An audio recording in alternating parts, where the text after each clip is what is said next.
Good morning, guys, from a pretty nice day in Saigon. It's just about noon and we are standing in front of the Musulman Mosque. Musulman in French means Muslim, and yes, today is all about Muslim and Islamic culture here in Saigon.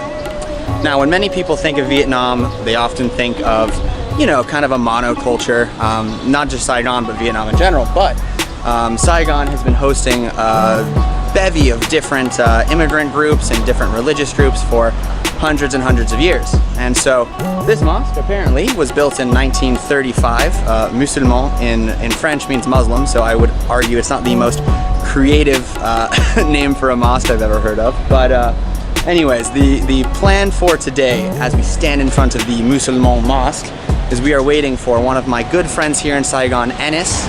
Enes comes originally from Marrakesh, Morocco, and we are going to take you on a bit of a food journey, and we're going to learn a little bit of the history of halal cuisine and what people do in the halal Islamic faith. Enes himself isn't the most Muslim-y Muslim, but he's still an aficionado, or at least he's an understander of the religion and the culture since he grew up obviously in Marrakesh. And so the plan is we will meet up with Enes. He'll tell you a little bit about halal, he'll tell you a little bit about his experience in Marrakesh, and then the plan is to go to 3 different halal restaurants and see what halal food here in Vietnam means. Let's go, guys.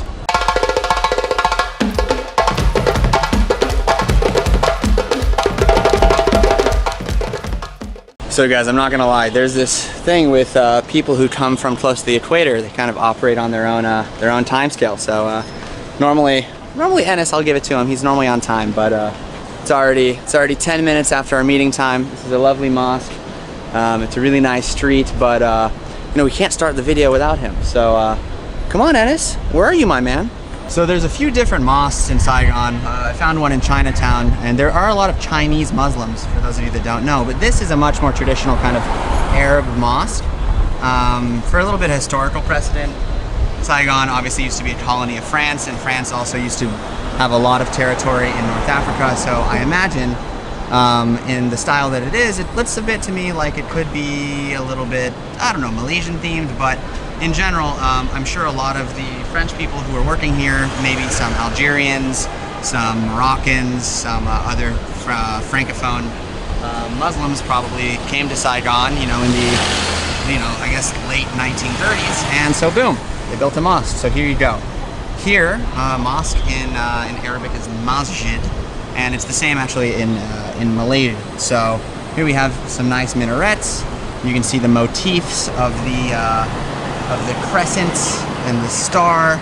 It's the symbol of Islam, and it, oh, there he is. There's my man, Enes. There he is. So before we start the food journey, Enes pointed out that it is Ramadan, and he said most of the restaurants could be closed because during Ramadan they don't eat during the day. But I looked over here, and one of the restaurants we were planning on going to is already open. Assalamu alaikum, brother. Alaikum assalam. So everybody, this is Enes. Here he is. What's up, dudes? Enes is from Marrakesh. Marrakesh? Marrakesh. The Red City. The Red City? Yeah, they call it that. Because everything is red there. Because everything's red? Only believers who come to pray. Are you I'm a believer. Are you a believer who comes to pray? I'm a believer, 100%. You're not a believer enough, dude. Dude, probably. I'm wearing shorts, so I'm not a believer. Damn, you're not a believer, man. So, but as we're standing in front of the mosque here, do you want to explain to the people what halal means? Halal means it's like the way how the sheep or the cow or whatever the animals you're going to eat, like how it's slaughtered. You always have to slaughter the animal and reciting the like kind of a verse of a Quran. Yeah. Yeah, then say in the name of God, you know. Yeah. Bismillah. So like the way that you kill the animals. Yeah, the way you kill the animal, that's halal. But like, it's also like food rules, right? Yes, because if it's not halal, Muslim people won't fucking eat it. Why did I curse? Jeez. Oh no! So the plan is to find some halal food now. There is a Malaysian street that has a lot of Muslim food. Halal food? Yeah, Malaysian, like halal food, yeah. Yeah, and Malaysians are the biggest Muslim group Malaysians and Indonesians in the area. So I think that's a good place to start. All right, here's the last question before we get out of here. Okay. What are these time salat? That's the call to prayer times, right? Yes. Okay. So 4:20. 4:20 is early, man. Oh God, especially if it's Ramadan. You have to stop eating at 4:20. Yeah. I already told them it was Ramadan. Yeah. Did you get up at 4:20? Give your morning prayer? Oh yeah. Definitely. 100%, right? Yeah, but today is the Eid al-Fitr, so we're allowed to eat. Is today Eid? No. Oh. All right. So Eid al-Fitr is the last day of Ramadan. Yeah. Like and the it's not the last, like the first day after Ramadan. So is like the first day after Ramadan. So you can start like eating because during Ramadan you don't eat from anytime dawn till dusk, right? Yeah, from dawn till like sunset. Yeah. Right. So in some countries where they don't have the same like time schedule as the, you know, like in Saudi Arabia, like it's pretty normal amount of time. But like for example, if you live in like Iceland or something, and it happens to be in the summer, they have adjusted schedule because obviously the sun never goes down. So you know those people gotta eat. Where did my motorbike go? Oh, There it is. There it is, man. The legend. All right.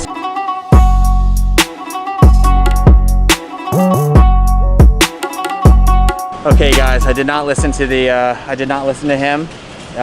He said everything would be closed because it's Ramadan and no one eats during the day. I didn't believe him, and so as you guys can see, nothing is open. So all the halal food. Not even restaurant Osman. So we will transport you to next week when everything's back open. We will return and we will continue this adventure. Welcome back, ladies and gentlemen. We just ordered street food. Yeah, we did. Yes. So yeah, we have some halal food, street halal food in Saigon.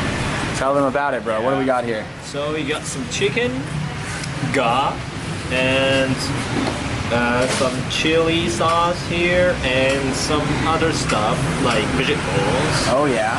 Yeah. It looks pretty good. That looks really good. It's so fucking huge. That's a huge piece of chicken, man. This Look is at it. 100% a Muslim portion. So guys, what I can say is it has been an absolutely miserable time trying to find Muslim things that are open. I think that with the tourism collapse also, there was a bit of a, come on, wow. There was also a bit of a Muslim collapse here. Yeah. So along with the tourism that left, basically all the Muslims seemingly have left, or just for whatever reason, all of the halal restaurants in Saigon are closed.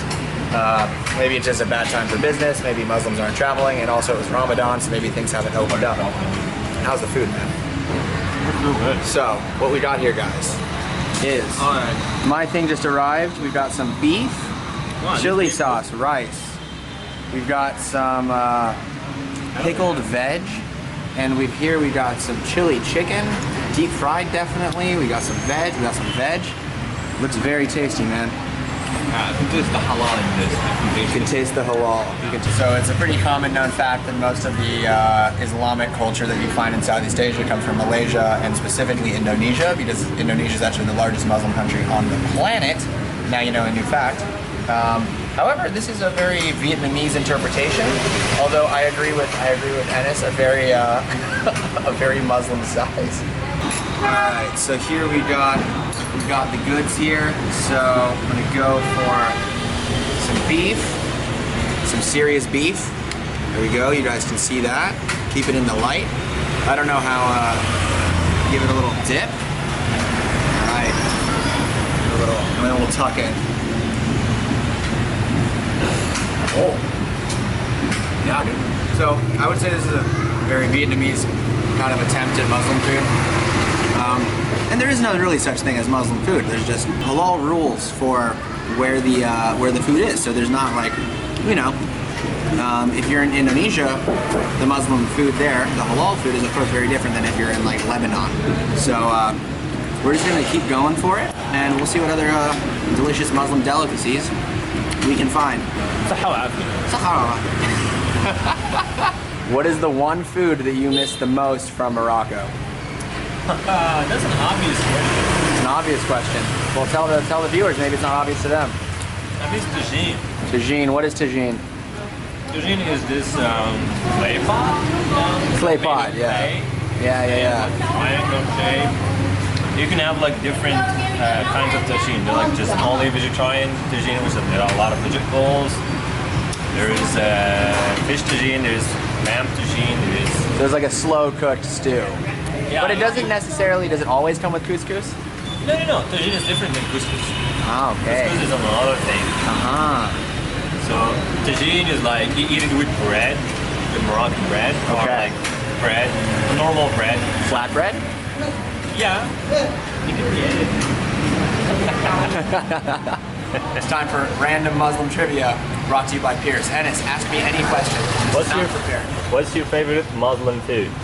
Or like Arab food, let's say Arab Okay, food. my favorite Muslim country food Yeah. is probably coming from Turkey. Oh yeah? Yeah. And there's a delicious dish, which I am actually pretty decent at cooking, called Imam Bayildi, which in Turkish means the sleeping imam. An imam, seriously, or the lazy imam. Being an imam is like the basically rabbi or like priest of a mosque. And so Imam Bayildi is made by roasting an entire eggplant, then covering it with this kind of spicy, cumin bit flavored like tomato sauce, and then with fresh yogurt. It's like honestly super easy to make at home. Maybe I'll make it one time on here, and it is, you know, it's gonna knock your socks off. So, and it's also veg. Yeah. Also veg, so you can eat it too. And you can make it with like a rice pilaf as well. Oh, nice. Yeah, I'm gonna have to say, guys, that was one of probably it sounds terrible. That's probably one of the 5 best street meals I've had in Vietnam. Yeah. And it wasn't even meant to be very Vietnamese. Maybe I'm just tired of the food, but that was legitimately delicious. So we're gonna walk over to this uncle. And we're gonna check out his stand. Let's do it. Can I film? It's okay? Okay. All right. Hello. Hey. What's up, girl? So she's got the chicken here. She's got the beef here. Only Muslim food, good. Okay, there she is. Thank you. Hello ladies, bye-bye. Here we've got a Muslim halal food stall. So, and for the piece de resistance, halal, banh mi ga, soy ga, muslim. So the moral of the story is, if you're Jewish, you can find kosher food here. I know, there's not too many options, but there seems to be separate kind of Muslim areas. And, you know, there's nice Vietnamese people. I kind of assume these people are not Muslim. But they're doing a kind of a service to the community and providing food to people that need it. I think that's pretty cool. Do you have anything to say to the family members back home? Well, I'm going to say hello for your school. For my friends in Morocco, stay safe, and for my family, stay safe as well. Stay safe, bro. Yeah, And to those who Eid just... Mubarak Saeed. Eid Mubarak Saeed. Yeah. We're going to lose our friend Ennis now, and Pierce is going to finish up this halal mission with one more attempt at trying to find one more food. And if that fails, guys, I really, really tried my best on this one. Journey. Goodbye, Ennis. All right, guys, we are headed to the last spot. Hopefully it'll be open, inshallah. Inshallah, we try. All right, guys, by just lucky chance, we finally made it to Adam Curry Ando. So this is a curry house. Look at this man here. He's doing some serious curry work. So they serve basically chicken curry, goat curry, beef curry, and this is the man chefing it up over here. And so I went curry ga 40K. And this lady is here, Sinjao, to give me some limes. I actually pass this place all the time. This is like 2 blocks away from my house. And actually, from what I can tell, theoretically, this is also a mosque as well. So the inside is a mosque. The owners are definitely Muslim. And they got a little curry shop selling some goat and some chicken and some beef curry. So very excited to try it. I'm so glad one thing that I wanted to show you guys is actually open. So let's see what it looks like. So we have something already immediately different. The tea here, the tea is always standard, always. And this one, it tastes a lot smokier and has really nothing to do with the chada, the kind of iced tea that you get here in Vietnam that you always try.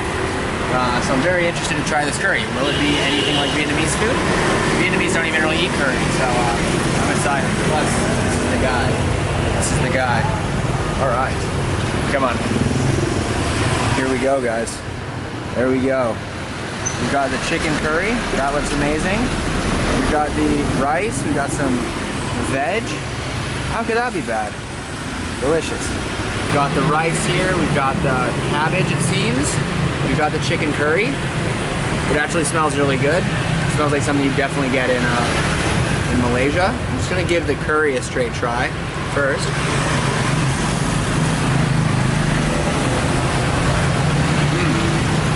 Super delicious. It's like got this sweetness to it. It's yellow curry. Really good. Dong Roy. Come on. It's great. This guy is so unsure of what I'm doing, which I really appreciate, which is why I appreciate the fact that vlogging is incredibly strange for most people, including myself. So you just kind of gotta get over your fears. We got the rice, we've got the veg, let me give it a little dip. This is really good. Oh, I think we're gonna go a little lime, boom. Oh, that is really, really, really good.